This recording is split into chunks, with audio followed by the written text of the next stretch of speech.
এক রাতে যখন সোফি তার ঘরে ঘুমাচ্ছিল, একজন চোর তার বাড়িতে প্রবেশ করলো।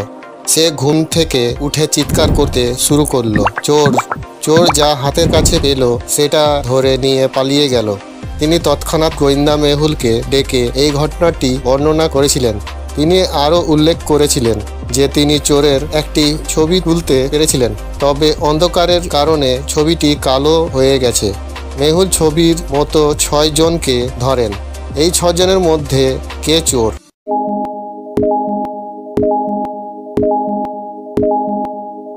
চোরের গোপ দৃশ্যমান নয়, সুতরাং এটি ACEF হতে পারে না। চোরের কোনো পনিটেল নেই, তাই ডি ব্যক্তিটি চোর।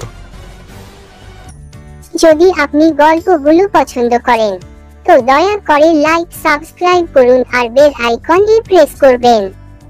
আর হ্যাঁ, কমেন্ট করতে ভুলবেন না।